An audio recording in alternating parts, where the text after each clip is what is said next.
Así que, en mi opinión, si cada uno de los dioses que han sido desacreditados, en lugar de solo los 2 o 3 que nos quedan, que aún no han sido completamente mostrados como fabricaciones hechas por el hombre, y se unieron a Thor y Ashtaroth y Huitzilopochtli y los aztecas y todos los demás, si todos estos se demostraran como fraudulentos y falsos y hechos por el hombre, creo que nuestros dilemas morales serían exactamente los que enfrentamos ahora. Todos, ateos, agnósticos, filósofos, socráticos o verdaderos creyentes. Todavía tendríamos que preguntarnos. Aún tendríamos que cuestionarnos sobre el origen del cosmos y la naturaleza, así como el propósito de nuestra existencia. Aún debemos cuestionar nuestras obligaciones recíprocas. Todavía tendríamos que preguntarnos sobre cómo construir la ciudad justa, cómo reflexionar sobre la verdad y la belleza. Todos estos dilemas permanecerían exactamente como están, sin alterarse por ninguna dimensión sobrenatural. Es un problema principalmente porque es creado por el hombre, porque hasta cierto punto es cierto, como solía predicar la Iglesia cuando tenía más confianza, que somos, en cierto sentido, originalmente pecadores y culpables. Si quieres demostrar eso, solo tienes que mirar las muchas religiones que la gente ha construido para ver que son de hecho el producto de una especie de primate imperfectamente evolucionada, a medio cromosoma de distancia de un chimpancé, con un lóbulo prefrontal que es demasiado pequeño, una glándula de adrenalina que es demasiado grande, y varias otras deformidades evolutivas sobre las que estamos descubriendo cada vez más. Una especie que es depredadora, una especie que tiene mucho miedo de sí misma y de los demás, y del orden natural, y sobre todo, muy dispuesta, a pesar de sus protestas de modestia religiosa, a convencerse de que las operaciones del cosmos y del universo están todas operando con nosotros en mente. Decide si quieres ser modesto o no, pero no digas que estás hecho de polvo, o si eres una mujer de un pedazo de costilla, o si eres un musulmán de un coágulo de sangre y eres un pecador abyecto nacido en culpa. Pero añade, sin embargo, alegrémonos. El universo entero sigue diseñado con nosotros en mente. Esto no es modestia ni humildad. Es una falsa consolación hecha por el hombre en mi juicio y hace un gran daño moral. Comienza deformando lo que podríamos llamar nuestro sentido moral de la proporción. No hay, ya seas materialista o sobrenaturalista, ninguna razón particular para decir que la vida humana tiene un valor innato enorme. Después de todo, la religión se deshace de las personas en montones y montañas y dice: sal, nos vamos al fuego eterno, eres polvo, no eres nada. Si no tienes nuestra fe, no eres nada menos que nada, eres peor, malvado, perverso, y así sucesivamente. Así que no es como si al asumir un Dios, de repente descubres que la vida vale la pena después de todo. Si fuera tan fácil, no estaríamos discutiendo esto. Creo que esto, esencialmente, me pregunto, ¿por qué me importa? ¿Por qué me importa no solo a mí y a mis hijos, sino en general a la sociedad? De no hacerlo, no pertenecería a una especie que ha llegado tan lejos. Puede sonar como una respuesta trillada, pero creo que tiene cierta fuerza. Si no tuviéramos solidaridad humana, si no nos diéramos cuenta de que somos hermanos y hermanas, uno con otro, que tenemos responsabilidades, deberes el uno con el otro, que estos no son meramente recíprocos en términos evolutivos. En otras palabras, tú eres amable conmigo, yo cuidaré de ti, pero que pueden involucrar lazos reales, verdaderos lazos de afecto, amistad, incluso amor. Si no supiéramos que éramos capaces de pensar así, eximimos a una gran minoría de humanos que nacen sin esto, los sociópatas y psicópatas, quienes supongo que tenemos que admitir también están hechos a imagen de Dios si aceptas esa tautología. No deja realmente nada sin explicar. Eso nos diría por qué teníamos sentimientos cálidos el uno por el otro, y también explicaría por qué estábamos aquí en lugar de haberse unido a las especies que se fueron, o las otras que se extinguieron bajo la misma supervisión divina. Podría agregar, incluyendo especies humanoides como los cromagnones y los neandertales, quienes, está bastante claro, se enterraban mutuamente con cuidado y con amor. Se cuidaban el uno al otro, y así sucesivamente, pero de alguna manera no alcanzaron algún grado divino. ¿Ves a dónde voy con esto? Eso espero. Pascal sabía que siempre había, habría y han existido personas que son incapaces de creer estas cosas. No se les puede hacer creer. Y uno de sus intentos más burdos para romper la resistencia de personas como yo fue este. Dijo, mira, ¿qué tienes que perder? Dices que crees en Dios, y si Él existe, tienes la oportunidad de tener su favor. Si sigues así y dices que no existe, ¿qué pasa si Él sí existe? Lo pierdes todo. Eso es todo. No creo que lo haya resumido de manera injusta. Eso es todo. Por eso se llama la apuesta de Pascal, a veces llamada la jugada de Pascal. De hecho, son matemáticos, pero tiene el eco correcto para mí precisamente del timador en la pista de carreras diciendo, ¿cómo puedes perder? Tengo una apuesta para ti. ¿Puedes imaginar algo realmente más barato o más ordenado? Las dos cosas que asume necesita asumir son estas. Un Dios fantásticamente cínico que también es un maldito tonto. Una persona desagradable y cínica que también es tan tonta que se dejaría engañar por mí diciendo, te diré que, en la moneda al aire que existes, y necesito un descanso, diré que creo en ti. Él dice, oh, ahora estoy realmente impresionado. Acabas de pasar por una transformación moral. Pascal es considerado uno de los pensadores cristianos más importantes, podría agregar. En segundo lugar, asume el tipo de consumidor más corrupto y vulgar que aceptaría tal trato. Y pensarían que eso sería agradable, apuesto, correctamente. Espero que me perdonen, damas y caballeros, por mencionar esto, porque no quiero en absoluto invocar mi propio caso particular en un intento de ganar su simpatía. Seré objetivo. Quizás algunos hayan leído que no estoy muy bien de salud y puede que no me quede mucho tiempo. Considero objetable que esta apuesta de Pascal, que ofrece a cualquiera en cualquier momento de su vida, para ser justos con él, tiende a ser impuesta. Todo el tiempo, si no pareces que vas a durar mucho, por personas que dicen, seguramente ahora podrías estar asustado y no sentirte en tu mejor momento, y temerle a un final repugnante y desagradable. Este sería el momento ideal para renegar de las convicciones de toda una vida.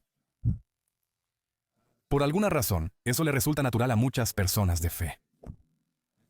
No me importa por mí, pero creo que es el acoso más vil que se puede infligir a personas en el hospital y en situaciones extremas. La gente me pregunta descaradamente, si no crees en el cielo y el infierno, ¿qué le da sentido a tu vida? ¿No detectas un ligero insulto y una ligera irracionalidad en esa pregunta? ¿Quieres decir que tendría mucho más sentido en mi vida si pensara que moriría y se me daría una oportunidad? ¿O se me habría dado mientras estaba vivo, una oportunidad? Y si hubiera cometido un error, sería condenado eternamente.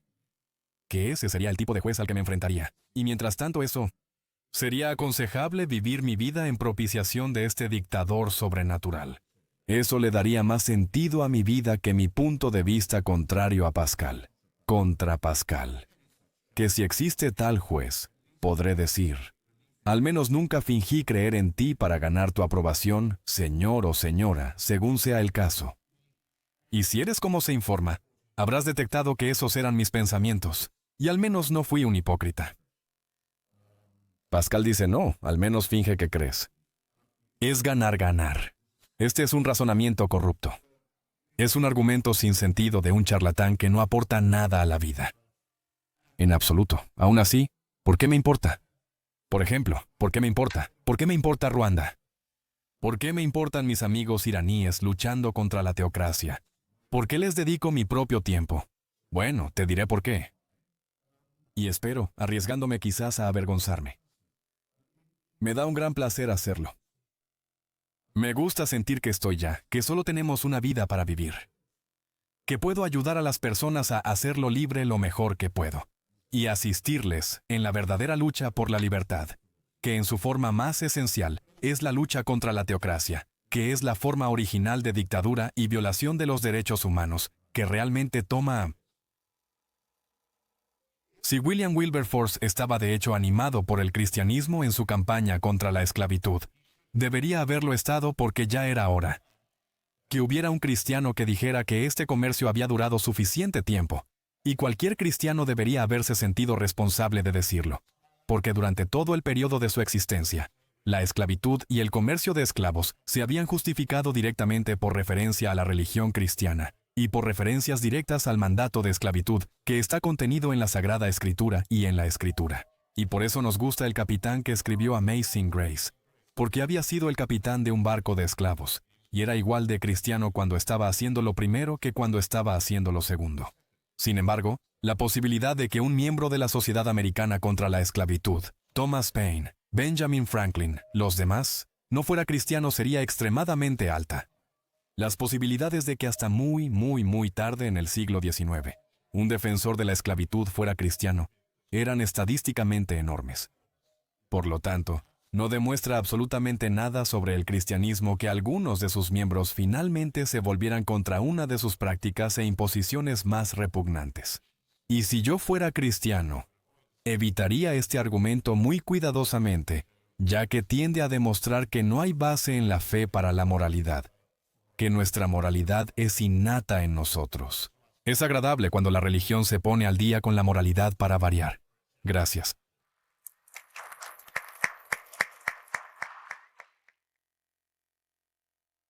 Si permites escuelas religiosas, les permitiremos tenerlas. Suicidio cultural. Suicidio cultural. No dejes que te suceda. No dejes que suceda donde vives. Mira qué maravillosamente funcionó. Sabes que funcionó muy bien. Lo que sucedió en Irlanda del Norte cuando se permitió segregar las escuelas protestantes y católicas después de todo. Tienen distintas creencias. Creía que los dos eran cristianos. No puedo arbitrar esto, ¿no? Deberían tener escuelas separadas. Nunca deberían encontrarse, nunca casarse entre ellos, nunca socializar. Qué hermosamente resultó eso. Ahora hagámoslo también para judíos y musulmanes en el continente. Dejemos que todos mientan a sus hijos. Dejemos que todos den su mito especial. Dejemos que todos les digan que son diferentes. No les digan que son miembros de una sociedad civil o de un país o de una nación. Que se identifiquen por su fe. Estoy ansioso por ver qué pasa. Creo que sé lo que viene. No quiero que mi amado país de nacimiento se convierta en algún maldito Líbano por personas de fe. No lo quiero. También voy a luchar contra eso. Y deberías prepararte para luchar cuando lo intenten en tu caso. No permitas esto. Poner la palabra fe delante de algo no es excusa para el barbarismo y la crueldad y la ignorancia y la estupidez. Así como poner la palabra reverendo delante de un nombre estúpido como Falwell o Sharpton no significa que debas estar en MSNBC. Aprende a resistirlo, lo necesitarás. Christopher, estoy de acuerdo contigo. Contigo en eso.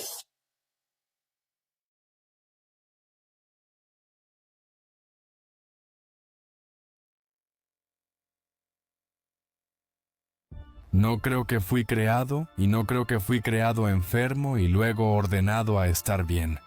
Elijo no creerlo. No creo que sea una propuesta plausible. No creo que sea plausible decir que odias el pecado y amas al pecador cuando hablas como el señor Donoghue lo hace sobre los homosexuales. Ahora, ¿por qué la gente muere por sexo? ¿Es porque están practicando sexo natural o están practicando sexo promiscuo antinatural? ¿Cómo amas a alguien? Los amas diciéndoles la verdad, no confirmando o afirmando su pecado. Levítico 18. La ley perfecta de Dios, cuando se trata de asuntos sexuales, es que aquel que se acueste con otro hombre será apedreado hasta la muerte. Solo digo. Eso es lo que creo que dice la Escritura, que la homosexualidad es un pecado. Es un pecado. ¿Crees que soy pecador porque estoy casado con un hombre? Sí. ¿Lo haces? Sí, estás pecando, estás en una relación pecaminosa. Creo que de todos modos es casuística, porque ¿quién realmente va por ahí diciendo que ama a los violadores, aunque no le guste la violación?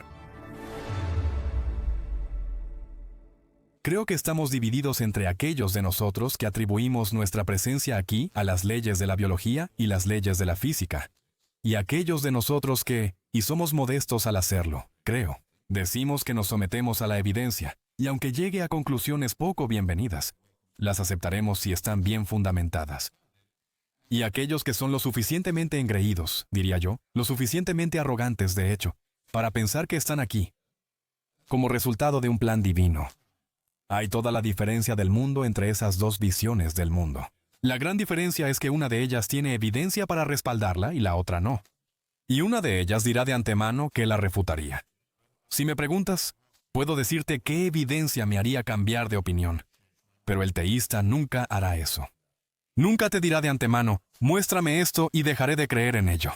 Siempre hay un reabastecimiento infinito del recurso infinitamente renovable de la fe en marcha. De hecho, es la humildad de ello lo que más me hace reír de alguna manera. Se dice que estos creyentes en Dios son humildes. Quieren ser descritos como modestos, porque piensan que, por supuesto, Dios les dice que son gusanos, originalmente pecadores, ingratos, incurables, hechos de polvo en una narrativa, de un coágulo de sangre en la narrativa coránica, con un comienzo bastante inestable. Condenados desde la caída original del hombre, pero no hay que desanimarse. El universo está diseñado para ti. Esto es una forma depravada de sadomasoquismo. En mi opinión, no es bueno para ti pasar de esta terrible abyección y servidumbre, en un caso a esta creencia de que eres el centro de la creación y el objeto del cosmos en el otro. Es una terrible alternancia, una alternancia erótica entre ser demasiado servil y demasiado arrogante. Enseñar sobre la abstinencia no puede llevar a buenos resultados. Decir que el síndrome de inmunodeficiencia adquirida es la muerte por sexo es, en mi opinión, cometer una obscenidad. Lamento tener que decir que los hermanos y hermanas de nuestra sociedad, que han sucumbido a esa terrible enfermedad, no murieron de sexo o de su sexualidad. Y recuerda, la homosexualidad no es solo una forma de sexo, es una forma de amor. Murieron. Es interesante. Me preguntaba qué tipo de gruñido habría ahí. Bueno, entonces lo repetiré. Los homosexuales practican no solo una forma de sexo, sino una forma de amor. Si no puedes vivir con eso, yo creo que eres el más pobre. Sin embargo, de lo que murieron fue de un virus sucio que puede y será curado. Y lo que dijo el Dr. Donoghue implicaba claramente que era un juicio sobre su preferencia sexual. Lo siento, no puedo quedarme aquí. Prefiero quedarme aquí y soportarlo. Por eso no considero necesario defender la moralidad secular, de las supersticiones bárbaras, y culpas y sugerencias obscenas que son hechas por los piadosos, o de las represiones e inimaginables motivos que se esconden detrás de las personas que hablan y piensan, y suenan así. Creo que la religión obtiene un pase libre en hacer casuística moral de este tipo. Creo que es posible. Yo puede que no sea el mejor ejemplo de ello. Y sí titubeé un poco con entusiasmo cuando se mencionaron los lobbies del alcohol y el tabaco. Hace un momento, sí. Si hubieras incluido las armas de fuego, me habrías tenido por completo. Puede que no sea el mejor ejemplo para ello, pero es posible y probablemente necesario que las personas lleven vidas éticas y morales sin reclamar el solipsismo de la protección divina. Gracias. Insisto en que este tipo de mal comportamiento es innato en la religión, es parte de la religión misma. No es un abuso de ella ni algo emprendido en su nombre. Es una consecuencia directa de la voluntad de creer en lo sobrenatural, y la voluntad de creer en una dictadura sobrenatural en particular. Vivimos en un planeta muy pequeño, en un sistema solar muy menor, en el borde muy lejano de una galaxia gigantesca, donde el resto de los planetas solo en nuestro propio sistema solar son demasiado jodidamente calientes o demasiado malditamente fríos para soportar vida de cualquier tipo, como es cierto en grandes extensiones de nuestro propio planeta, que está al borde de un clima. Como si no lo supiéramos antes, lo sabemos ahora. Así que decir que esto es el centro del universo y que todo el objetivo del cosmos es producir esta conversación es una cosa extraordinariamente egocéntrica que hacer, me parece a mí. Y también no devuelve a cambio de su egocentrismo, que podría ser perdonado. En términos randianos, al menos, pensemos que somos dioses. Al menos, creamos que somos los maníacos sexuales más bellamente carismáticos que jamás hayan aparecido en cualquier planeta. No produce ningún conocimiento. No nos ayuda en lo más mínimo a aclarar nada. No, creo que haríamos mucho mejor en entender nuestro lugar en el cosmos. Y creo que si lo hiciéramos, nos volveríamos hacia los demás con un poco más de respeto, preocupación, compasión y comprensión. Y quizás a aquellos que hayamos fundidos en nuestro propio ácido desoxirribonucleico.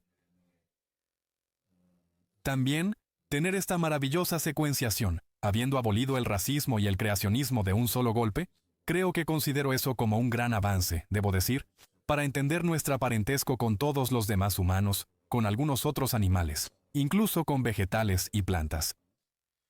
No me hace sentir peor, sino mejor. También me hace sentir que sé dónde estoy, lo que simplemente no sucede con las demás cosas. No lo hace. No cambiaría eso por ninguna de tus pseudo-universalidades, lo siento. No puedo creer que estemos aquí solos, nosotros dos, al 100%. No puedo creer eso. Está bien. Tienes razón, es un pensamiento sombrío. El problema es que no debes negarte a creer en cosas solo porque no quieras que sean verdad o creyendo cosas porque te gustaría que fueran ciertas, y el miedo a la muerte. Somos la única especie que sabe que va a morir. No todos están completamente felices con la idea de desaparecer y volver a ser átomos de nuevo. La religión hace la falsa promesa de que si te unes al grupo correcto, o haces las oraciones o reverencias o propiciaciones correctas, se hará una excepción a esta regla inquebrantable en tu propio caso. Eso es obviamente absurdo. Es una mentira profesional para beneficiar a los sacerdotes. El anhelo de creer y entregarse al pensamiento deseado era inmenso. Ella quería saber cuándo lo descarté. Quizás no estaba sintonizada cuando hicimos a la señora June Watts. Es más una cuestión de darse cuenta de que no lo creía que de haberlo creído y repudiar eso. Eso fue para mí una realización de incredulidad más que una experiencia de conversión. Ay, como nos siguen diciendo, bueno, pero piensa en cuántas personas son fieles y religiosas. Bueno, si eso es un punto, lo cual dudo que lo sea, entonces también debe ser un punto que hay muchos de nosotros que estamos tan constituidos que no podemos creer estas tonterías. Simplemente no nos hace ninguna impresión, es ruido blanco. Se desliza como agua por la espalda de un pato, y también estamos hechos a imagen de Dios, supongo. Así que, él debió haber querido que al menos hubiera algunas personas que no fueran engañadas. ¿Por qué crees entonces que más de 1.000 millones de personas creen en la existencia de un poder superior? No sé si lo hacen, pero creo que la razón sería, concedamos que realmente creen esto y, les damos crédito por la sinceridad y la creencia. Mi análisis en mi libro es este. Somos animales que buscan patrones. Es algo bueno de nosotros que buscamos patrones, buscamos recurrencias y consistencias, etc. Es una debilidad tanto como una fortaleza porque, por ejemplo, preferimos una teoría de conspiración a no tener teoría alguna. Buscamos patrones y es bastante difícil para nosotros imaginar. ¿Desconocemos la causa de las cosas? ¿O la primera causa? Nos gustaría pensar que podríamos descubrirla. También es muy fácil convencernos de que todo gira en torno a nosotros y que somos el centro de todo. Así que si la gente dice, mira, las estrellas se mueven de una manera predecible. Las estaciones se mueven de una manera predecible. Debe haber algún sistema aquí. Debe significar algo. Alguien debe haberlo iniciado. Como sabes, todas estas son suposiciones bastante injustificables, pero lo contraintuitivo es el problema con la verdad de ello. No te creas el centro del universo. Ten mucho cuidado de suponer que eres el objeto de un diseño divino, que hay algo especial solo por ser tú. Eso es todo lo que tienes que demostrar. ¿Por qué una persona como tú no tendría a Dios de su lado? ¿Por qué no sería así? Claro que a Dios le importaría con quién dormí, qué comí y qué día santo observé. ¿Por qué no? Seguramente por eso los cielos están dispuestos en la belleza estrellada en el rayo, la forma que toman. Y luego lees el de Hamlet. Reflexiones con Yorick al lado de la tumba, y te ves obligado a preguntarte si tal vez, aunque sea un pensamiento menos hermoso, podría ser que las galaxias no están dispuestas pensando en ti. Me preguntaste cuál creo que es la fuente. Y donde casi pareces preguntar, ¿de dónde viene mi chispa divina? Bueno, cariño, no lo sé, pero no me importa no saberlo. Espero con ansias descubrir más fronteras de mi ignorancia. Sócrates nunca fue más sabio que cuando dijo que la definición del educador es aquel que tiene una idea de lo poco que sabe. Y cuanto más educación obtienes, y cuanto más viejo, te advierto, te vuelves, más descubrirás que sabes más y más sobre menos y menos cosas, y más y más y más cosas. Y es maravilloso. Es un tremendo experimento de aprendizaje. Estoy contento de decir que no sé, pero el creyente tiene que decir que sí sabe. No pueden eludir esto. Si no es cierto, como dice San Pablo, que Cristo crucificado resucitó, somos las personas más infelices viviendo. Eso puedo tomarlo en serio. Eso puedo entenderlo. Y me permito dudarlo. Y no creo que haya ninguna salvación. No creo que haya ninguna redención.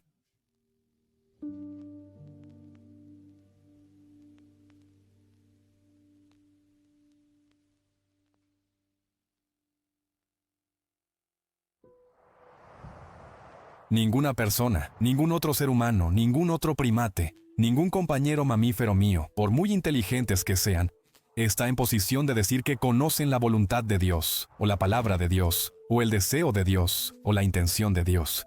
Esta información no es accesible para los seres humanos, y por lo tanto, mi primera declaración es esta. Aquellos que afirman que lo saben ya están, en cierto sentido, desacreditados. Están delirando, y en cierto sentido, son los primeros que tienen que admitir que el argumento continúa sin ellos. Porque todos nosotros debemos estar asombrados, cada vez más, todo el tiempo.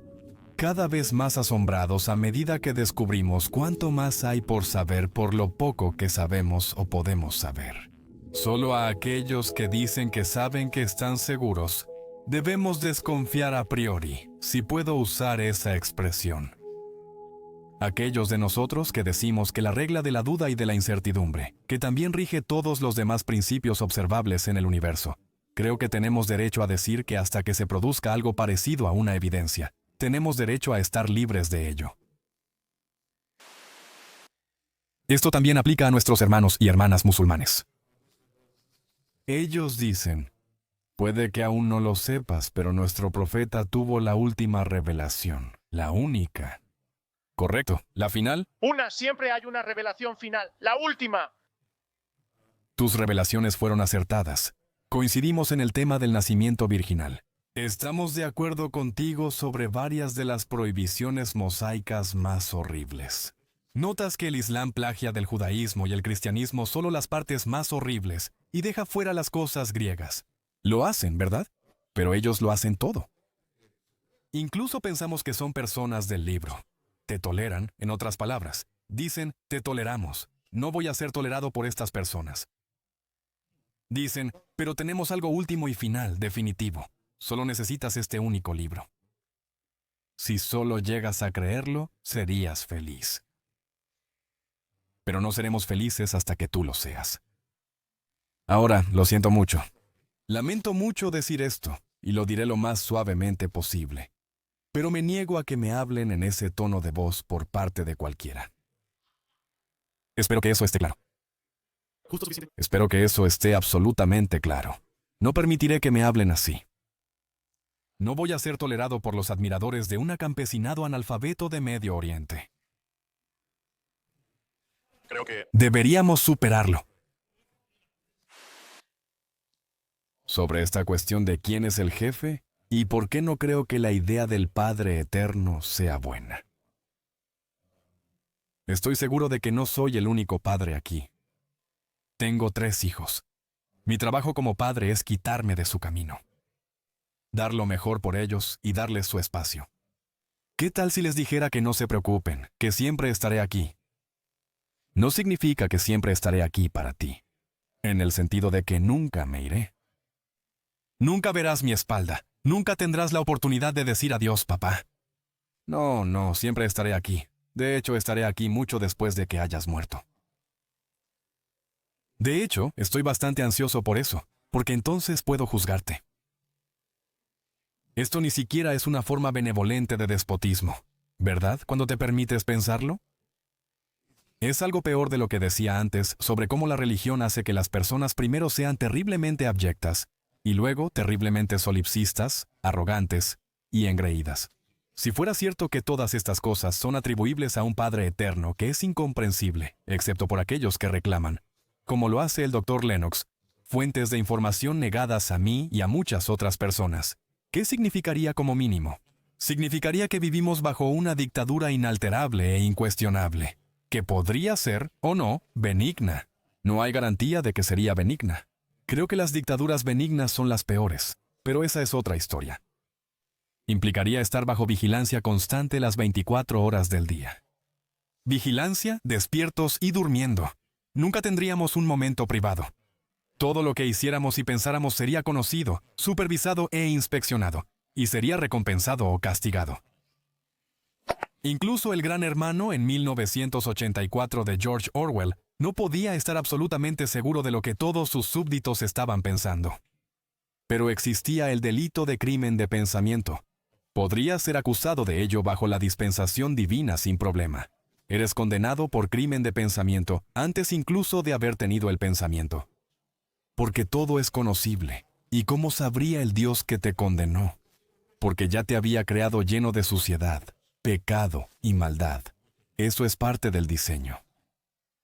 Y el horror y el elemento fascista de ello es que eres creado enfermo. Y luego se te ordena estar bien. Entonces, eres creado lleno de pensamientos sucios y maldad y ambiciones equivocadas, y naturaleza impura y sucia, y luego te dicen que es mejor que te cures bastante rápido. De lo contrario, no me haré responsable de las consecuencias. Este es el tipo de falta de libertad más inimaginable, y tengo que decir que desconfío de aquellos que desean que fuera cierto. En mi opinión, la primera, la emancipación original, la primera emancipación que los humanos deben sufrir, es la liberación de estas esposas forjadas por el hombre y creadas por la mente. Se podría preguntar, ¿por qué no quiero que sea cierto? ¿Por qué no deseo que sea cierto? Bueno, te diré por qué. Una vez que admites que este déspota existe, te encontrarás en el mundo real, aquí y ahora, sometido al dominio del poder hecho por el hombre, puramente hecho por el hombre, gobernado por otros primates y otros mamíferos que reclaman el derecho a hacer lo que quieran contigo, porque tienen a Dios de su lado y porque su dominio es divino. Eso. Cuando José descubrió que María estaba embarazada, no creyó de repente en un milagro. Quería divorciarse de ella porque sabía exactamente de dónde vienen los bebés, igual que nosotros. No era estúpido ni precientífico. Y le costó mucho aceptar lo que creo que es la verdadera solución, que este fue un milagro único de Dios codificándose a sí mismo en la humanidad. Está bien, entonces lo hará. Lo harás. Prometes hacerlo rápidamente. Así que si tu esposa está embarazada y sabes que no eres tú, la única alternativa es que es el Espíritu Santo.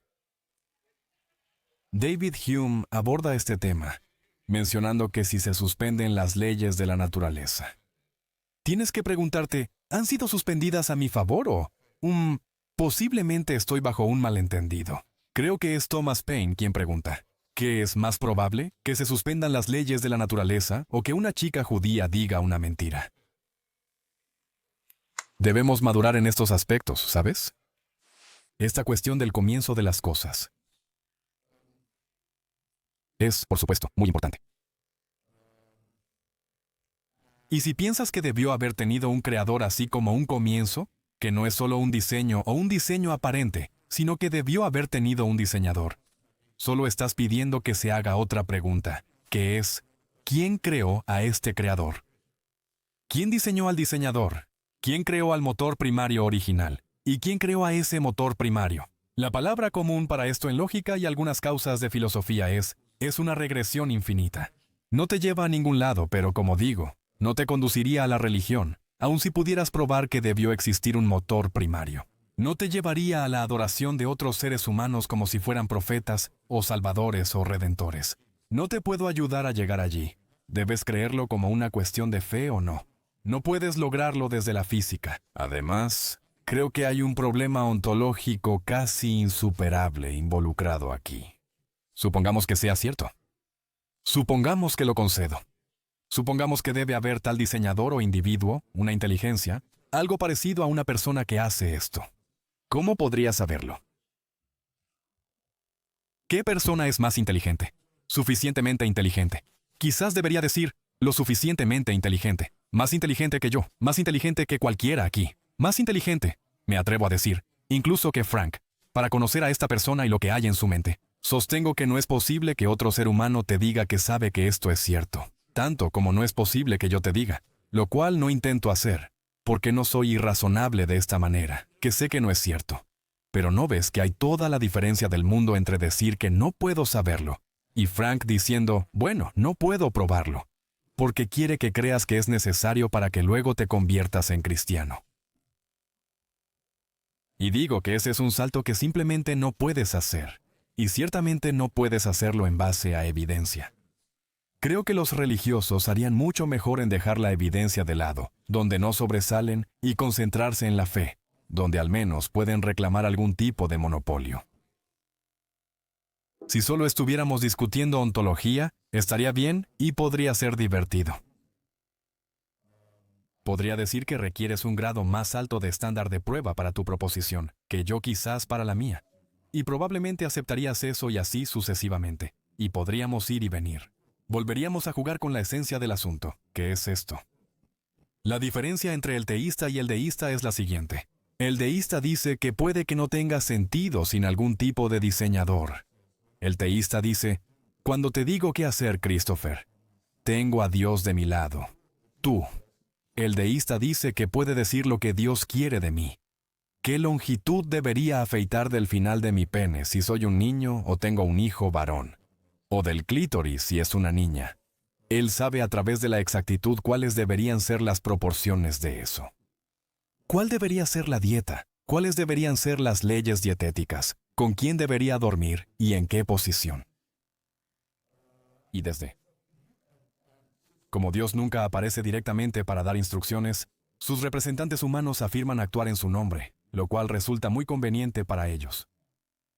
Por eso creo que tu estándar de prueba debería ser mucho mayor, porque sí, la razón por la que este punto es importante para ti es porque significaría un poder real en el único mundo que realmente existe, que es el mundo material, de ti sobre mí.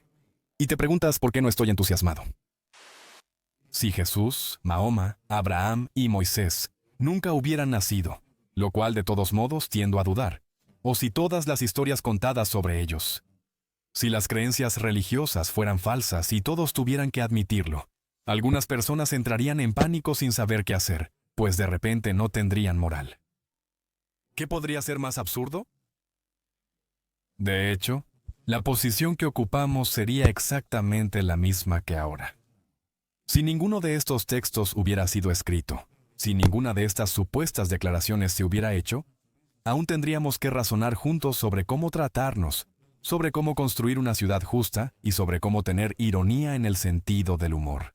Entonces, esa es mi respuesta. Y creo que la idea de que se requiere una dictadura sobrenatural para que pensemos en nuestros deberes y responsabilidades mutuas es la idea más siniestra jamás inventada. Estas preguntas no pueden ser referidas a un querido líder celestial. No vivimos y no deseamos vivir. Afortunadamente, en cualquier caso, no tenemos que vivir en una Corea del Norte divina. Gracias. Tenemos el don de buscar patrones en nuestras mentes, y perseguiremos este don a menudo a nuestro propio costo, pero con gran riesgo y a menudo con gran ingenio, que tiene un lado positivo y un lado negativo. A menudo preferimos una explicación basura a ninguna, o una teoría conspirativa a la ausencia de teorías. Y la religión toma su lugar en nuestra revolución de esta manera precisa. Es la primera y peor explicación que se nos ocurrió. Es lo mejor que pudimos hacer cuando no sabíamos que vivíamos en un planeta en enfriamiento, con grandes fisuras en su corteza, cuando no sabíamos que había microorganismos que tenían poder sobre nosotros. No teníamos dominio sobre ellos. Al contrario, cuando no sabíamos que vivíamos en un planeta esférico, no sabíamos que girábamos alrededor de otros cuerpos esféricos. Todo era aterrador, nuevo, misterioso y a menudo letal. Fue nuestro primer intento de filosofía, cosmología, geografía, biología y todo lo demás de esa manera. un intento desesperado perteneciente al llanto, miedo e ignorancia infantil de nuestra especie, pero muy necesario. Y aún tiene la ventaja de haber llegado primero. La terrible ventaja sobre la mente y el aprendizaje que posee es su originalidad. Y la historia de la emancipación humana es la lucha por alejarse de este primer intento aterrador, tonto e ignorante. La especie abandonó África hace unos 75.000 años. Probablemente se redujo a unas 2 o 3.000 personas como resultado de una terrible perturbación climática. Probablemente de Indonesia, probablemente de un predecesor de Krakatoa.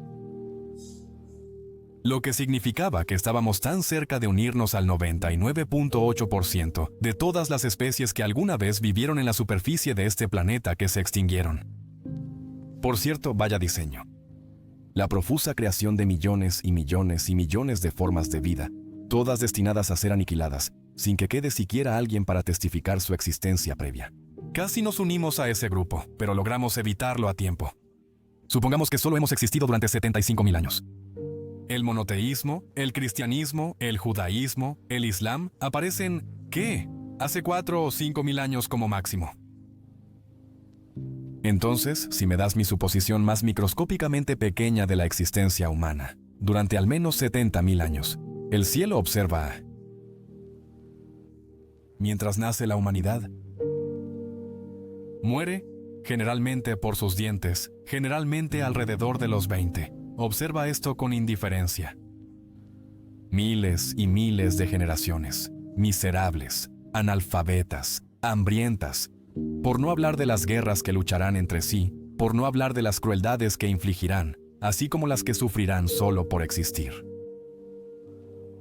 Y solo hace 3 o 4, quizás hace 5.000 años, el cielo decide que ya es suficiente, que es hora de una intervención. Y la mejor manera de hacerlo sería en la parte más primitiva de Medio Oriente, no en China, donde las personas pueden leer y han mirado telescopios, ¿sabes? En la parte más primitiva de Medio Oriente, básicamente ofreciéndoles sacrificios humanos. Esta es una doctrina que no puede ser creída por nadie que haya estudiado algo científico, algo histórico, algo arqueológico, algo paleológico, algo biológico. Solo puede ser creído por alguien que quiere ser un juguete y un esclavo de un poder totalitario despiadado. ¿Acaso no está escrito que no vengo a traer paz, sino una espada? Seguramente lo está. ¿No está escrito que aquellos que no me sigan deben partir y ser arrojados al fuego eterno? No es un comentario muy gentil o pacífico. No se dice que si no abandonas a tu familia, si no abandonas la frugalidad, si no abandonas a todos los que te aman y todo lo que amas para sacrificarte por mí, ¿no eres digno? Estas son declaraciones fuertemente coercitivas e implícitamente autoritarias o incluso totalitarias. Y como dice correctamente Clive Staples Lewis, es una de las muy raras ocasiones en las que estoy de acuerdo con él. Dijo, no puedes decir que las predicaciones de Jesús de Nazaret están bien, incluso si no aceptas la base religiosa de ellas. Lewis dice bastante correctamente, si no aceptas que este hombre era el Hijo de Dios, tendrás que notar que muchas de sus declaraciones y sermones son o malvados o locos o ambos. Solo con la creencia de que el mundo está llegando a su fin muy pronto y que él mismo tiene el derecho de reclamar un papel mesiánico en esta conclusión, todo esto puede tener algún tipo de sentido en absoluto. Y todos aquí conocen al menos algunos de los ejemplos de lo que se consideraría malvado o loco, si se encontrara que las afirmaciones mesiánicas son cuestionables, lo cual han sido. Yo mismo soy un hijo de la Marina. Soy de Portsmouth. Y hay una famosa historia sobre un joven oficial que está pasando por un riguroso examen para convertirse en capitán. Y se le dice que se imagine en una costa a sotavento con un viento muy fuerte que lo empuja hacia las rocas. Se le pregunta, ¿qué vas a hacer? Él dice, apretar todas las velas y dirigirme a estribor, presionar fuerte el timón y la rueda. Pero el viento sigue soplando. Todavía te están empujando. ¿Qué vas a hacer ahora? Él dijo, poner más velas y mantener la rueda presionada alejada del lado de sotavento. Te están empujando hacia las rocas. ¿Qué harás ahora? Simplemente poner más velas y mantener el rumbo. Mantener el timón y la caña presionados a estribor. Él interrumpe. ¿De dónde obtienes todas estas velas extra? Y responde, del mismo lugar de donde obtienes tu viento extra. Al concluir, quiero advertirles sobre los peligros de la tautología, damas y caballeros. Si todo lo que no puede ser explicado, todo lo que es misterioso para nosotros, luminoso, digamos, o trascendente, debe por lo tanto ser atribuido a la carga o al crédito de un ser sobrenatural, entonces no queda nada por explicar. Todo es potencialmente explicable. No hay problema para empezar. No tiene sentido este argumento. Por supuesto, no hay misterio. No hay necesidad de reflexión. No hay necesidad de reflexionar. Debe ser parte de un plan divino. Espero que puedas ver la falacia que sobresale de esa conclusión también. Recuerdo que una vez uno de mis hijos me preguntó,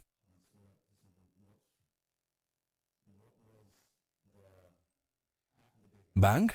Y yo dije, bueno, tienes que imaginar, esto muestra cuán empobrecido está nuestro propio vocabulario, y sospecho cuán empobrecida está nuestra propia capacidad.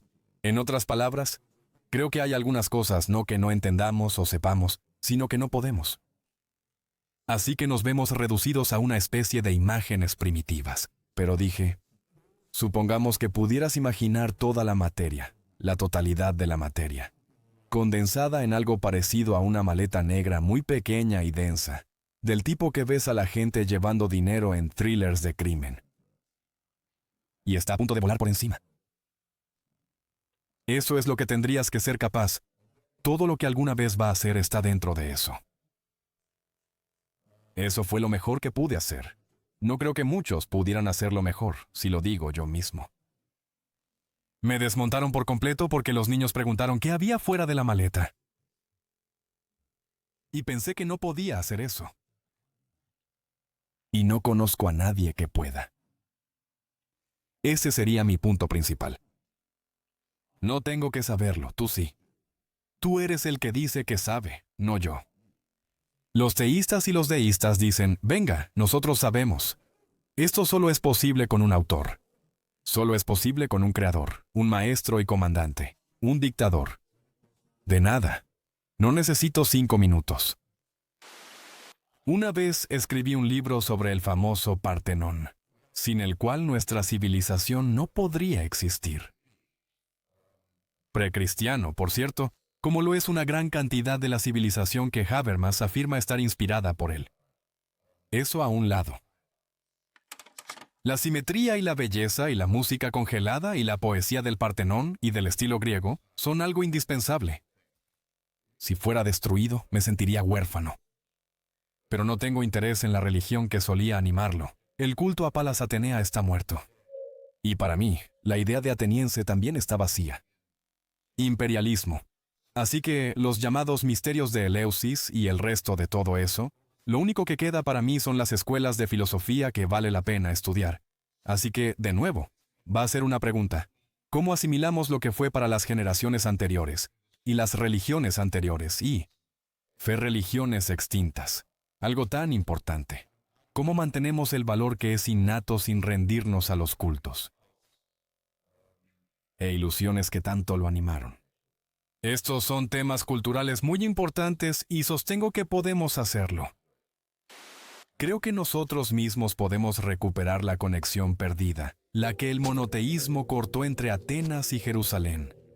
Y podríamos recuperar un mundo donde la filosofía fuera valorada, la belleza de la ciencia fuera considerada digna de estudio, incluso digna de reverencia, donde la literatura sería la clave para el estudio de la ética y la moral. Para lo trascendente, tendrías amor, sexo y música. Y no necesitarías ningún permiso sobrenatural para ninguna de estas tonterías. Bueno, lo extraño terriblemente. Siento como si me hubieran quitado algo antes de nacer. Hemos perdido mucho, pero somos lo bastante inteligentes para recuperarlo. Si tan solo pudiéramos dejarlo atrás. El horrendo sinsentido de los libros sagrados y las viles predicaciones de aquellos que quieren que el mundo llegue a su fin. Si crees que hay un creador que te ha hecho especialmente y que te vigila y supervisa, que se preocupa por ti y quiere que te vaya bien e incluso quiere que sobrevivas a la muerte, yo creo que tengo que decir. Creo que es una proposición absurda porque yo, para ser honesto, y una irracional, y una fatua, y una siniestra. Porque la idea de querer un padre que nunca muere y no se rinde es infantilizante. Y supón que pensarás eso. No los hace felices ni los mejora. No estarán felices hasta que yo también lo crea. Primer principio. Separa eso, guárdatelo, ve a la iglesia que quieras, construye la que desees, utiliza tu propio dinero. No pidas al gobierno que enseñe estas cosas a mis hijos. No vamos a tener eso. Y seguramente, ¿quién es él? En otras palabras, no soy yo. ¿No? Cuando me ofende un artículo sucio que leo sobre ateos y judíos y secularistas, tengo que... Los bombardeos de cosas de este tipo me llegan todo el tiempo. No salgo y quemo la mezquita más cercana porque me han ofendido, ¿verdad? No seas ridículo, pero debo respetar a quienes hacen eso. Se supone que debo tratarlos con una delicadeza extra. ¿Por qué debería hacer eso? ¿Quién es realmente el ofendido aquí? No voy a hacer un gran punto sobre mis sentimientos heridos. Tengo una piel gruesa, tengo una espalda ancha, he estudiado a Sócrates. Creo que el método socrático es más convincente. Pero actúas como si yo fuera el que los ofende al decir, encuentro tus creencias realmente poco convincentes. Y en cualquier caso, no voy a permitir que me las impongan. ¿Ahora está finalmente claro? ¿Lo está? Eso espero. Bien.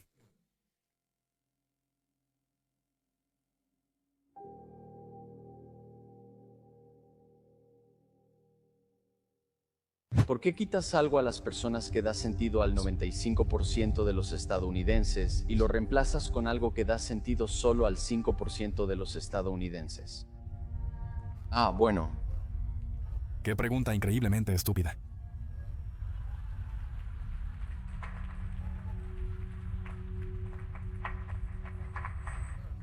Primero, he dicho repetidamente que esto no se puede quitar a las personas.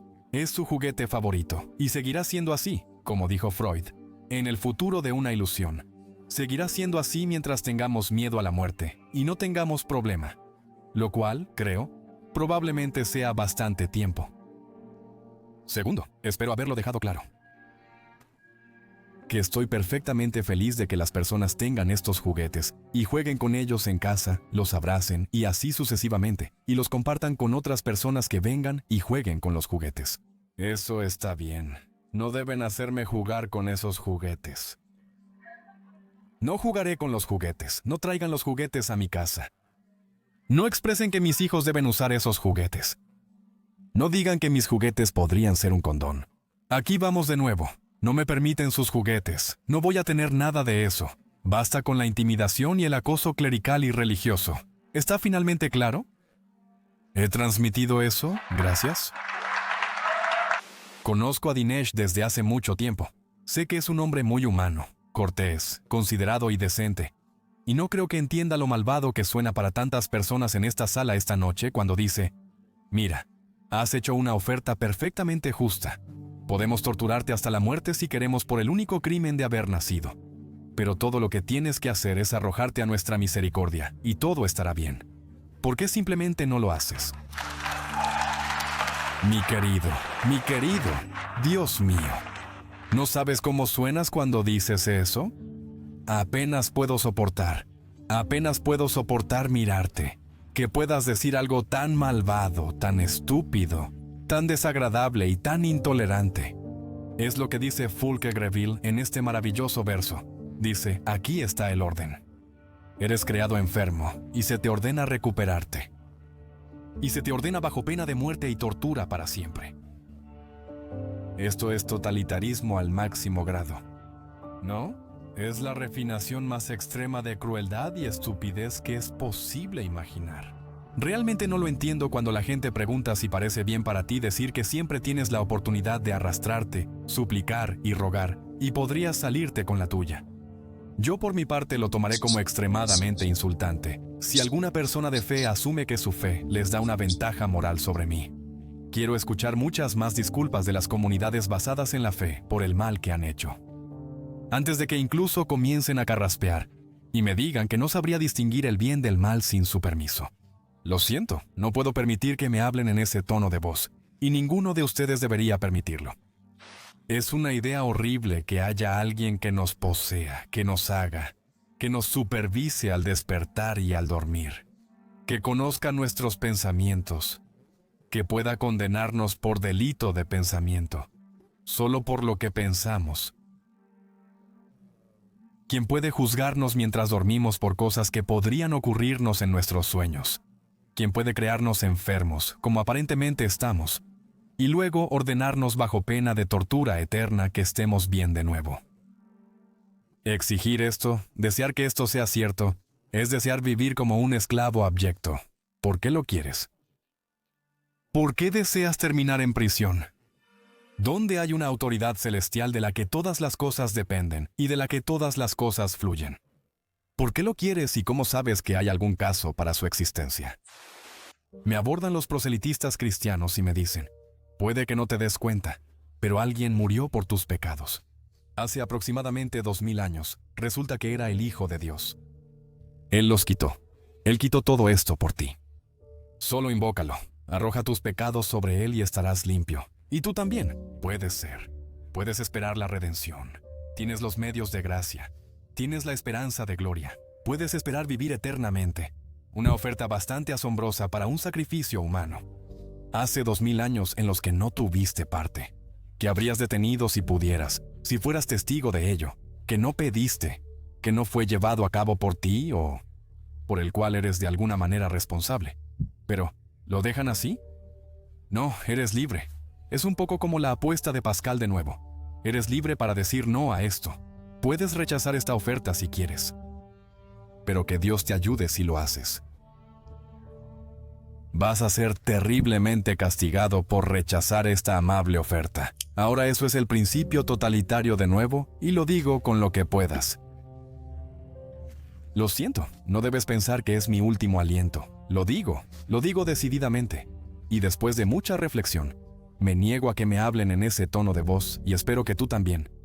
Un milagro se define no como una parte del orden natural, sino como una suspensión de lo natural, no una intervención. No puedes decir del Big Bang, que es la fundación, que es una suspensión de lo que comienza. No puedes hacer eso. Sin embargo, si te encuentras con alguien en la calle a quien ayer viste ejecutar, puedes decir que ha ocurrido un milagro extraordinario, o que tú eres víctima de un grave malentendido. Y creo que la lógica de David Hume sobre esto es bastante irrefutable. Él dice, ¿qué es más probable? Que las leyes de la naturaleza se hayan suspendido a tu favor y de una manera que apruebas, o que hayas cometido un error. Y en cada caso debes. Y especialmente si no lo viste tú mismo, y lo estás escuchando de alguien que dice que ellos lo hicieron. Iría más allá y diría lo siguiente. Te concederé que sería posible rastrear el embarazo de la mujer María, que se menciona unas 3 veces en la Biblia, y demostrar que no hubo intervención masculina en su vida en absoluto, pero aún así, ella dio a luz a un niño sano. ¿Puedo decir? No digo que eso sea imposible. La partenogénesis no es completamente impensable, pero no prueba que su paternidad sea divina. Y no probaría que ninguna de sus enseñanzas morales fuera correcta, ni si lo viera ejecutado un día y lo viera caminando por las calles al siguiente. Eso demostraría que su padre era Dios, o que su madre era virgen, o que sus enseñanzas eran verdaderas, especialmente dada la naturaleza común de la resurrección en ese tiempo y lugar. Después de todo, Lázaro fue resucitado y nunca habló de ello. La hija de Jairo fue resucitada. No dijo nada sobre lo que había pasado. Y los evangelios nos dicen que en el momento de la crucifixión, todas las tumbas en Jerusalén se abrieron y sus ocupantes deambularon por las calles para saludar. Así que parece que la resurrección era algo banal en ese momento. Claramente, no todas esas personas fueron concebidas divinamente. Así que te daré todos los milagros, y aún te quedarás exactamente donde estás ahora, sosteniendo un saco vacío ahora en la cuestión de Pascal, la famosa apuesta que Dinesh planteó tan suavemente. Creo que la mejor manera de distinguir mi punto de vista del suyo es decir lo que pienso sobre la apuesta. Este vulgar juego de azar, este truco de 3 cartas ofrecido por un razonamiento católico. Dice, ¿qué tienes que perder, amigo? Apuesta a que es verdad y ganarás. Apuesta a que es falso, pierdes. ¿Por qué es eso verdad y por qué es moral? Tengo que preguntar. Te pido que concluyas. Primero, ¿quién pregunta? ¿Quién te está pidiendo que actúes así? ¿Qué divinidad dice que te equivoques en esto?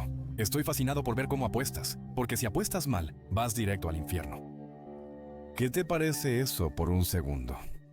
¿Qué deidad no es capaz de decir, bien, señor Hitchens, noto que incluso bajo la pena del infierno y la condena, no aceptarás adorarme? Te han dicho cuáles son las probabilidades. Te han dicho cuáles son las apuestas. Deben haberte impresionado de alguna manera, pero dices que la evidencia no es suficientemente buena y el razonamiento es aún peor. Y no diría la clase de deidad que podrías esperar que Dinesh D'Souza o el señor Taunton respeten. Bueno, hago algunas concesiones allí para un poco de coraje intelectual quizás, tal vez un poco de integridad moral. No, apostaste mal. Vas a ser torturado no solo por mucho tiempo, sino para siempre. Es por esto que creo que puedo concluir diciendo que la religión como se te ofrece por sus defensores es inmoral e irracional. Y que vivas bajo la tiranía que él propone. Afortunadamente no tiene evidencia para respaldar la idea de su existencia, y que por este descubrimiento, y solo por este, nos damos cuenta de la verdad, y esa verdad puede hacernos libres. La Iglesia Católica, dijo Newman, considera mejor que el sol y la luna caigan del cielo, que la tierra falle y que los muchos millones en ella mueran en la agonía más extrema, antes que una sola alma, no diré que se pierda, sino que cometa un solo pecado venial, diga una sola mentira deliberada, o robe un solo cuarto sin excusa. Deben admitir que está bellamente expresado, señoras y señores. Pero para mí, y aquí está mi propuesta, lo que tenemos aquí, y recogido de no cualquier fuente, es una destilación de precisamente lo que está torcido e inmoral en la mentalidad de fe. Es fanatismo esencial. Es considerar al ser humano como material en bruto y su fantasía de pureza. Una vez que asumes un creador y un plan, nos convierte en objetos de un cruel experimento en el que somos creados enfermos y se nos ordena estar bien. Lo repetiré. Creados enfermos y luego ordenados a estar bien. Y sobre nosotros, para supervisar esto, se instala una dictadura celestial, una especie de Corea del Norte divina. Avaro, exigente. Exigente diría más que exigente. Avaro por. Elogio incuestionable desde el amanecer hasta el anochecer y rápido para castigar. Los pecados originales con los que nos obsequió tan tiernamente en primer lugar. Sin embargo, que nadie diga que no hay cura. Se ofrece la salvación. De hecho, se promete la religión al bajo precio de la rendición de tus facultades críticas. Se podría decir, se debe decir, tendría que admitir, que la religión hace afirmaciones extraordinarias, pero aunque yo sostendría que las afirmaciones extraordinarias requieren evidencia extraordinaria, audazmente no proporciona ni siquiera evidencia ordinaria para sus extraordinarias afirmaciones sobrenaturales. ¿Podríamos comenzar preguntando, y le estoy preguntando a mi oponente así como a ustedes? ¿Es bueno para el mundo apelar a nuestra credulidad y no a nuestro escepticismo? ¿Es bueno para el mundo adorar a una deidad que toma partido en guerras y asuntos humanos? ¿Es bueno para el mundo apelar a nuestro miedo y a nuestra culpa? ¿Es bueno apelar a nuestro terror a la muerte? ¿Predicar culpa y vergüenza sobre el acto sexual y la relación sexual? ¿Es esto bueno? Aterrorizar a los niños con la imagen del infierno y el castigo eterno, no solo de ellos mismos, sino de sus padres y aquellos a quienes aman. Quizás lo peor es considerar a las mujeres una creación inferior. ¿Es eso bueno para el mundo? ¿Y puedes nombrarme una religión que no haya hecho eso? De hecho, solo hay una cura para la pobreza, como sucede. Y todo el mundo lo sabe. Y está bien entendido y es perfectamente simple. Se llama empoderamiento de las mujeres. Si les das control a las mujeres. Si permites que las mujeres controlen la cantidad de veces que tienen bebés, lo diré tan familiarmente como eso. Si les das eso y tal vez les das un puñado de semillas y un poco de crédito. Si haces eso, el piso de toda la sociedad se elevará. Todo el desarrollo del piso se elevará. Esa es la propuesta a la que Madre Teresa dedicó su vida a oponerse. Nómbrame una religión monoteísta que se dedique al empoderamiento de las mujeres. La religión obliga a las personas amables a hacer cosas desagradables y también hace que las personas inteligentes digan cosas estúpidas. Al sostener a un recién nacido por primera vez, ¿tu reacción inicial es pensar que es hermoso y casi perfecto? Ahora, por favor, pásame la piedra afilada para sus genitales para que pueda hacer la obra del Señor. No. Como dijo acertadamente el gran físico Steven Weinberg, en el universo moral ordinario, los buenos harán lo mejor posible, los peores lo peor posible. Pero si quieres que las buenas personas hagan cosas malvadas, necesitarás religión. Todos en el mundo civilizado han acordado aproximadamente, incluyendo la mayoría de los árabes y judíos y la comunidad internacional, que debería haber suficiente espacio para 2 estados para 2 pueblos en la misma tierra. Creo que tenemos un acuerdo aproximado sobre eso. ¿Por qué no podemos conseguirlo? La Organización de las Naciones Unidas no puede conseguirlo. Los Estados Unidos no pueden conseguirlo. El Cuarteto no puede conseguirlo. Ni la Organización para la Liberación de Palestina ni el Parlamento israelí pueden lograr un acuerdo. ¿Por qué no pueden hacerlo? Porque los partidos religiosos tienen poder de veto sobre esto, y es ampliamente conocido. Las promesas divinas sobre este territorio impiden que haya paz. Nunca habrá compromiso. En cambio, habrá miseria, vergüenza y tiranía. Y las personas matarán a los hijos de los demás por antiguos libros, cuevas y reliquias. ¿Y quién va a decir que esto es bueno para el mundo? ¿Deseas que sea cierto que hay alguien que te tiene bajo supervisión y vigilancia permanentes las 24 horas del día, que sabe lo que piensas incluso cuando estás dormido, que puede condenarte? Tomo prestado nuevamente de la analogía del Gran Hermano, por crimen de pensamiento, y que puede condenarte para siempre a la pena eterna y la tortura si cometes el más mínimo error, que te crea enfermo, que te hace pecador, que dice que eres originalmente malvado, y luego te ordena que te recuperes bajo pena de tortura. ¿Qué es esto sino la más horrorosa postración sadomasoquista de la personalidad humana ante la más interestelar frialdad de la autoridad y la tiranía? ¿Por qué alguien desea que esto sea cierto? Emanciparse de esto, me parece, es el comienzo de la larga historia de la liberación humana. Y desde los primeros días, desde Demócrito, desde Lucrecio, desde Epicuro, todo el camino hasta Spinoza, hasta Einstein. Hasta hoy, esa ha sido la verdadera lucha. El derecho de mirar a las iglesias y a los sacerdotes y a las deidades a los ojos y decir no lo creo, no creo ni una palabra de ello, y no puedes obligarme. Es el comienzo de la civilización, así como el comienzo de la liberación.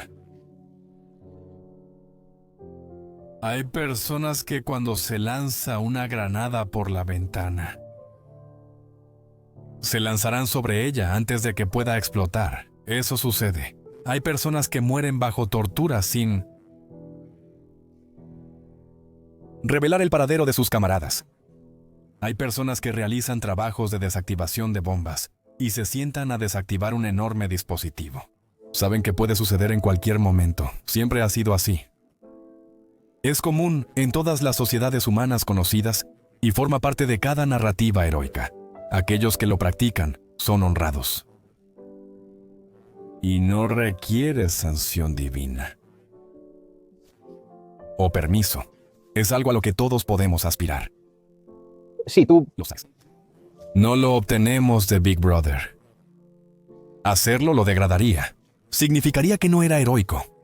No era valiente. No era individual. No era ejemplar. Porque estas cosas son buenas. No merecía nada.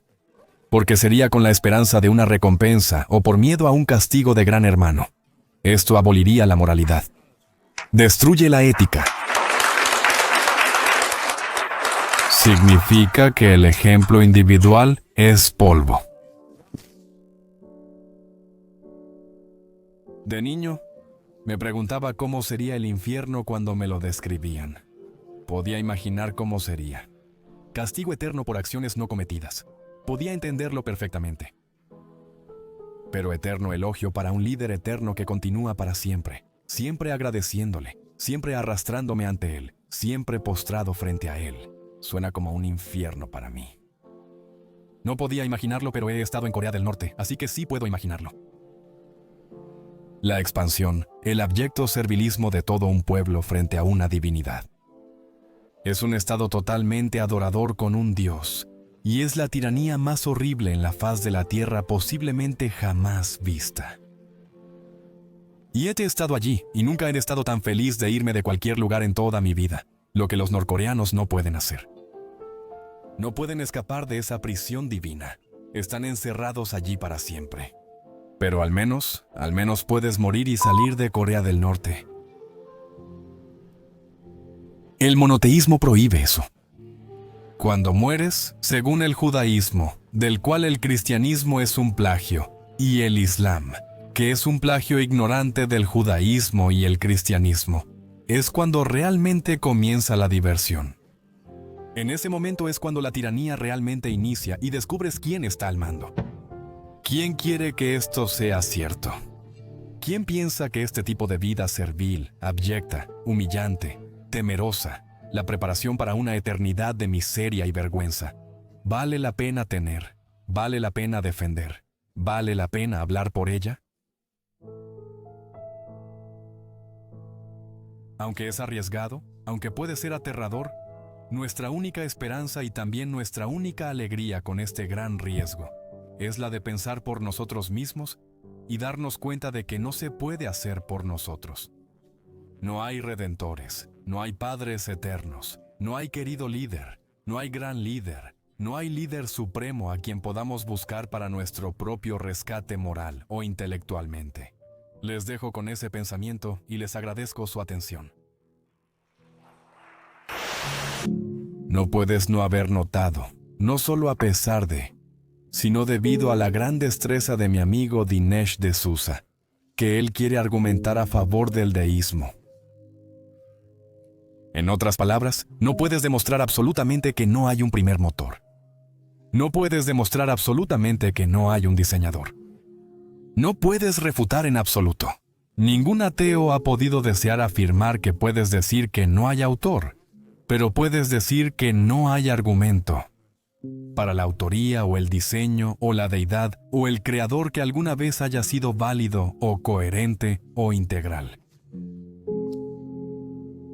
Pero él quiere introducir subrepticiamente el argumento sobre el deísmo y el teísmo a través de las costumbres.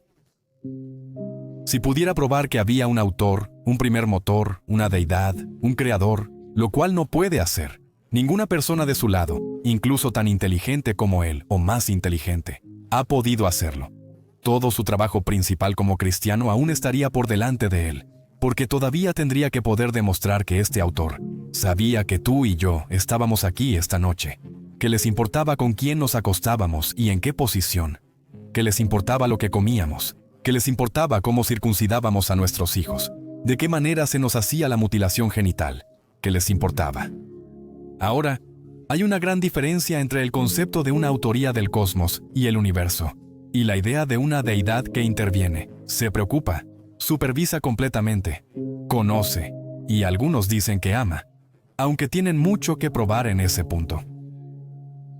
Y comenzaré sin intentar nada tan obtuso, sin tratar de pasar de contrabando un teísmo por un deísmo, o un ateísmo por un antideísmo. Diré específicamente que soy un antiteísta, y que creo que la emancipación de la religión es la emancipación fundamental que la mente humana debe experimentar antes de que pueda considerar cualquier pregunta muy seria.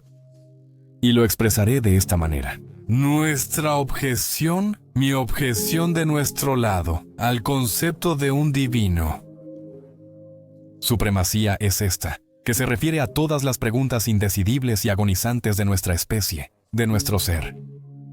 ¿Cómo debemos vivir? ¿Cómo haremos la ciudad justa? ¿Existe un propósito para nuestra existencia? ¿Cómo debemos considerar los derechos y deberes que tenemos unos con otros y muchas otras preguntas extremadamente arduas y terribles que ninguna generación humana jamás resolverá o podrá resolver? Y las remite hacia arriba, las remite hacia un monarca totalitario, absolutista, indiscutible, y dice que solo este tirano puede decidir, y sin él, no tendríamos conocimiento de ética, moralidad, realismo o cualquiera de estas preguntas. Es el comienzo de la servidumbre. Es el comienzo de la abyección. Es la definición de la relación amo-esclavo. Es lo que necesita ser roto en nuestra mentalidad antes de que podamos ser libres. Es la razón del Estatuto de Virginia sobre la libertad religiosa. Es la razón de la primera enmienda de la Constitución. Es la razón de la idea de la separación de la Iglesia y el Estado. Que no puede ser. Teológicamente legislar la manera en que discutimos filosofía, moral, ética y todas las otras grandes preguntas que siempre nos agitarán y a las que se puede decir con justicia, no hay fin. Si no hago otro punto esta noche, si no dejo nada más en tu mente, estaré agradecido si has escuchado hasta aquí. La pregunta sigue en pie y la haré de nuevo correctamente. Si se cree que sin religión no podría haber un juicio seguro sobre lo correcto e incorrecto, no evolución de ideas morales y éticas adecuadas y serias. Si eso es cierto, entonces deberías haber podido nombrar, en lugar de esquivar la pregunta, una declaración moral hecha o una declaración ética hecha o acción realizada por un creyente, un persona de fe que yo no podría replicar. Ahora, he hecho esta pregunta en público, en televisión, en encuentros cara a cara, en la radio y en la prensa al arzobispo de Canterbury, al arzobispo cardenal de Nigeria, a varios rabinos importantes, a apologistas cristianos en la academia. Nunca he recibido una respuesta a eso, lo cual me parece interesante. Esta noche no solo no obtuve una, sino que incluso intentaron cambiar de tema. Existe un premio por esto y he llegado a una respuesta parcial por mí mismo, que es mejor que cualquier otra propuesta por un creyente. Te dejaré intrigado sobre lo que será. Quizás tengas que rogarme más tarde. Pero hay un corolario a mi pregunta, y es este. ¿Puedes nombrar para mí una declaración malvada hecha o una acción malvada realizada por una persona de fe debido a su religión? Sí, puedes hacer eso. Pensaste en uno. De hecho, acabas de pensar en otro. La comunidad de mutilación genital se basa casi por completo en la fe. La comunidad de suicidio y asesinato está casi perfectamente basada en la fe, y en cada caso tiene autoridad textual absoluta de las Escrituras para lo que hace. El Antiguo Testamento contiene la orden para el genocidio, para la esclavitud, para el asesinato de niños y ancianos en calor, por cierto. No hagas que Peter Singer se sonroje en su peor día. Está ahí mismo y es un mandamiento. Y está en los mismos pasajes que el original, porque los 10 mandamientos aparecen varias veces, como sabes, en el Antiguo Testamento, en diferentes versiones, demostrando el triunfo del relativismo incluso en esas páginas de aproximación. Ahí están esos mandamientos y ahí se mantienen. Y solo se decide que, de hecho, no hay absolutos religiosos y estructurales. Solo es por eso, y recurriendo al diálogo socrático y a la persuasión moral y, sobre todo, asumiendo nuestra propia responsabilidad por la ética que hemos logrado escapar de las terribles consecuencias, o que asisten a las sociedades que toman sus mandamientos moralmente en forma de tableta y no examinan o discuten lo que hace que la vida sea buena. Así que, como una réplica inmediata, todo lo que sabemos es cuán poco sabemos. Eso ha sido durante muchos años mi definición de una persona educada, alguien que sabe lo suficiente para saber cuán ignorantes son. En realidad es la única, no es mi propia definición original, viene del griego, pero es la única definición que funciona, y nadie trabajando esforzándose en el campo de la ciencia podría posiblemente decir algo menos o más de sí mismos, especialmente en un momento como este, Pero ahí lo tienes de inmediato, la explicación teísta. Y deísta tiene que basarse en una certeza de que hay un supervisor. Y si quieres ser un teísta, un creador cuidadoso e intervencionista que maneja estos asuntos. Y hasta ahora, no ha habido una sola frase del Dr. Turek en apoyo de esa proposición. Permíteme darte un ejemplo. El horizonte de eventos de Stephen Hawking que mencioné.